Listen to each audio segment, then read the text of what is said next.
కుమార్ రా. మేము మీ తమ్ముడు సుబ్రహ్మణ్యాన్ని కొన్ని విషయాలు అడిగి తెలుసుకుంటున్నాం. వాణ్ణి వదిలేయండి సార్, మీకు కావాల్సింది నేనేగా.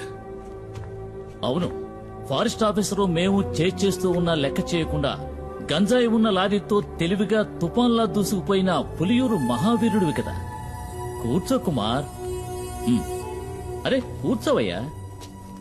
నువ్వు నీ ప్రాణాలకు తెగించి ఈ సాహసానికి ఒడిగట్టింది నీ తమ్ముడి కోసమే కదా. వీడిని నేను ఊరికే ఎలా వదిలిపెట్టగలను? ఇందులో మా తమ్ముడు చేసిన తప్పేం లేదు సార్.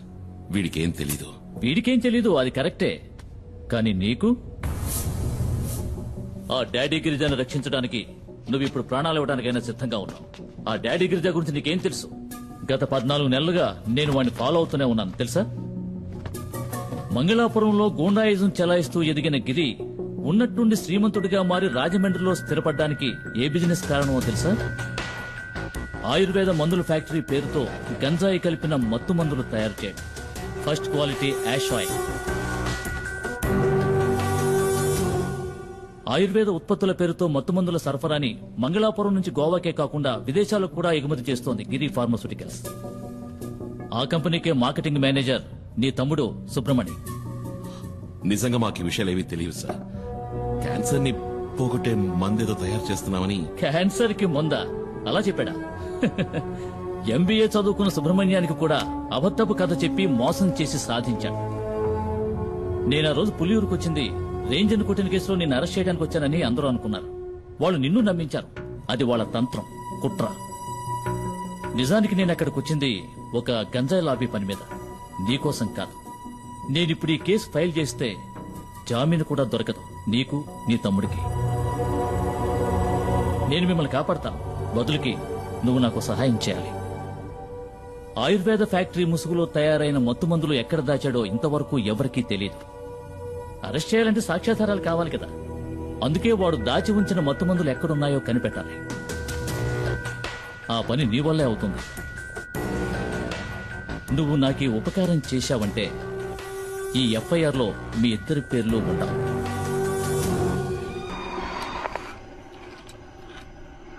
మనం పొరపాటు పడ్డాం. మణిని కిడ్నాప్ చేసింది కాదరు మనుషులు కాదు, పోలీసులు. పోలీసులను అక్కడే చితక్కొట్టేసి కుమారు వాళ్ళ తమ్ముడిని తీసుకొచ్చేశాడు. నేను ఎంక్వైరీ చేశాను. గవర్నమెంట్ హాస్పిటల్లో 2 పోలీసుల్ని అడ్మిట్ చేశారు. కుమార్ కిందే ఉన్నాడు వాళ్ళ తమ్ముడితో.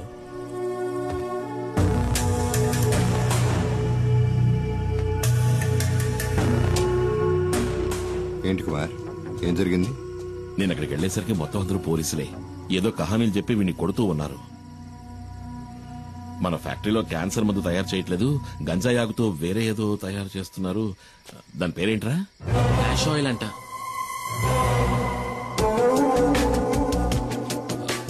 కాదు, క్యాన్సర్ కి మందే నేను చెప్పాను, కానీ ఎవరు నమ్మలేదు. మొత్తం అందరినీ చితకబాది వీడిని అక్కడి నుంచి తీసుకొచ్చాను. ఏమైనా తప్పు చేశానా? లేదు, నువ్వు వెళ్ళు, నేను చూసుకుంటాను. రారా.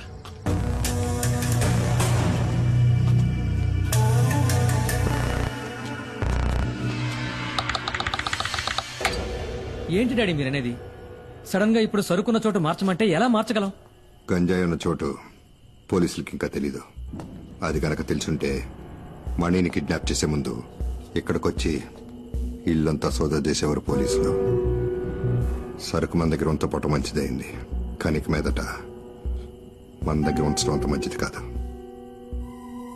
ఫారెన్ బయర్స్తో ఇప్పుడే మాట్లాడాను. గోవా నుంచి బయలుదేరి రేపు రాత్రి లోపల మారేడుమల్లి గెస్ట్ హౌస్కి వస్తారు. ఆ లోగా సరుకు మారేడుమల్లి చేరాలి. సరుకుని కుమార్ బండిలో పంపించండి.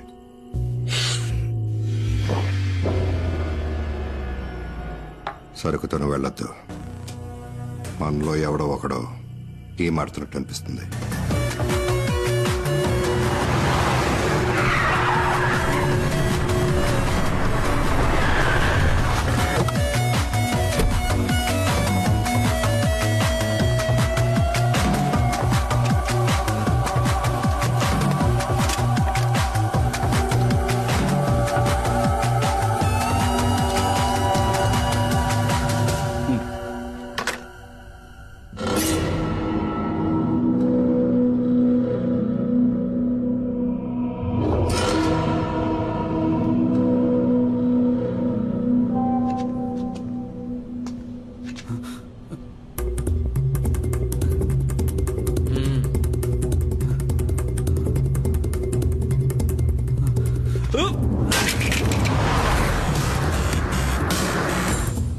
కుమార్కి విషయం తెలియకూడదు.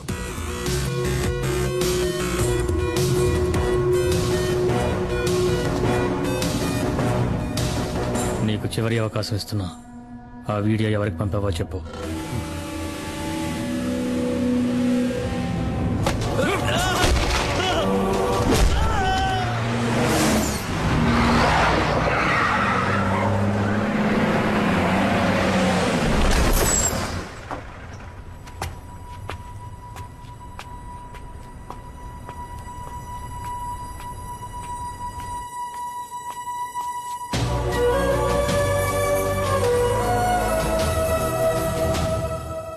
ఎలా మేస్త్రి ఎక్కడ?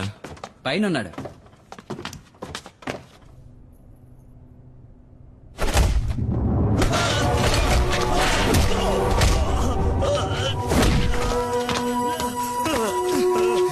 రే శివ, ఏంట్రా ఇది?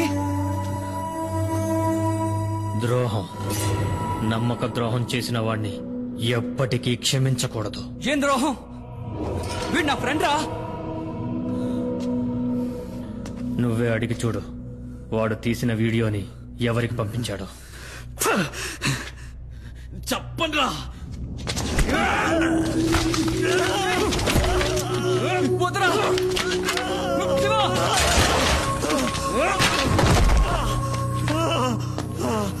వీడి చేత నేను చెప్పిస్తా. రే వద్దురా శివ, నేను చెప్పబట్టే మనీ ఈ పనిలో చేరాడు.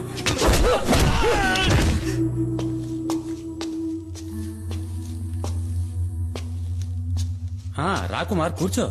లారీని గొడవంలోకి తీసుకొచ్చేసాను. కుమార్, నీ లారీలో ఆయుర్వేద మందులున్న ప్యాకెట్లని లోడ్ చేస్తారు. వాటిని మంగళాపురం చేర్చాలి. అక్కడ మన వాళ్ళు ఉంటారు. ఇది ప్రోడక్ట్ యొక్క డీటెయిల్స్, ఇది సేల్స్ పేపర్. ఈ 2 చెక్ పోస్టులు చూపిస్తే చాలు. ఓహో, శివ మనలోనే ఒక డబుల్ గేమ్ ఆడుతున్నాడని అనుమానం. శివ వాణ్ణి విచారిస్తున్నాడు. వచ్చేస్తాడు.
Drop your gun down.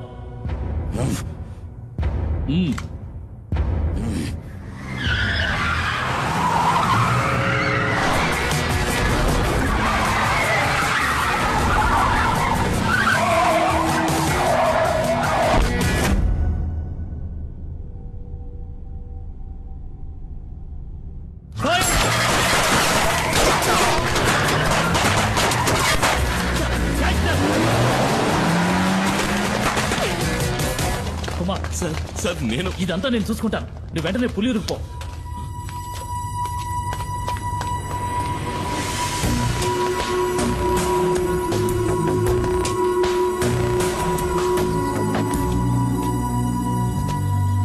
ఏమైంది?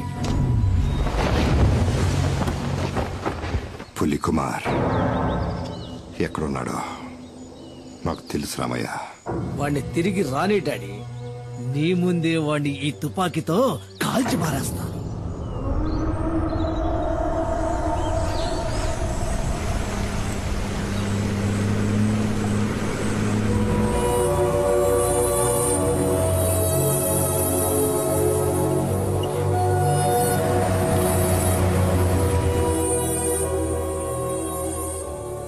కుమార్,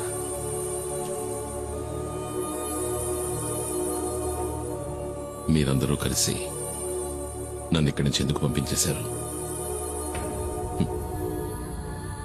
ఈ అడవిలో నా ప్రాణానికేదో ప్రమాదం ఉందనేగా. నాకిప్పుడు అర్థమైంది బాబా. అడవిలో ఉన్న మృగాల కన్నా ఊళ్ళో ఉన్న మనుషులే ఎంతో ప్రమాదకరమైన వాళ్ళు. అడవిలో ఉన్న శత్రువుల కంటికి కనిపిస్తారు, ఎదిరించి పోరాడగలం. కానీ ఊళ్ళో ఉన్న మనుషులు అలా కాదు. తీయగా మాట్లాడతారు, ప్రేమ చూపిస్తారు. కానీ అది నిజమని నమ్మే లోపే మనల్ని వెన్నుపోటు పొడుస్తారు. ఇలా జరుగుతుందని ఎవరికి మాత్రం తెలుసు కుమార్? ఇవేవి మైనాతో చెప్పద్దు. జీప్ ప్రమాదంలో మనకి దెబ్బలు తగిలాయని అనుకుంటోంది.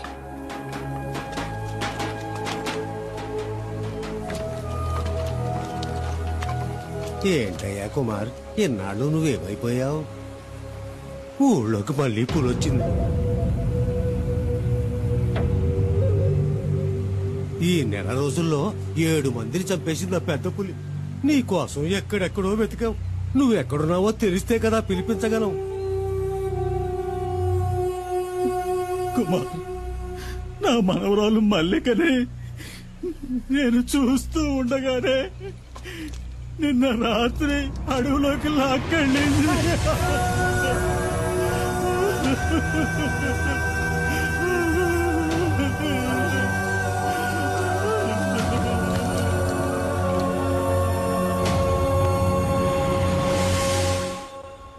కుమార్, నీకు కావాలనే చెప్పలేదురా. ఊళ్ళోకి పులొచ్చిందని తెలిస్తే నువ్వు అక్కడ ప్రశాంతంగా ఉండలేవు. అందుకే. నువ్వేంటి అంతలా ఆలోచిస్తున్నావు? పులిని చంపడానికి మళ్ళీ అడవిలోకి వెళ్ళిపోతావా? సుడయ్య, నాకు మన బిడ్డకి నువ్వు తప్ప ఇంకెవరూ లేరు.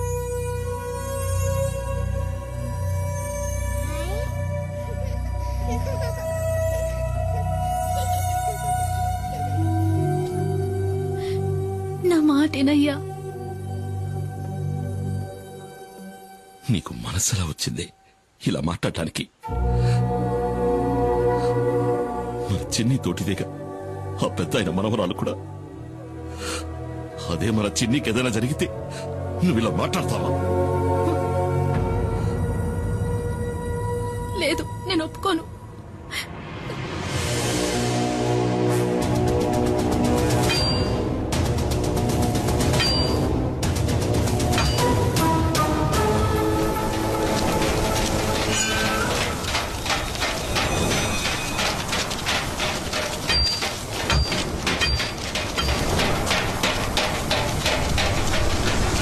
కుమార్, మన చెసి మీదకి పులి దాడి చేసింది. చావు బతుకుల్లో ఉన్నాడు, ఏం చేయాలో అర్థం కాలా.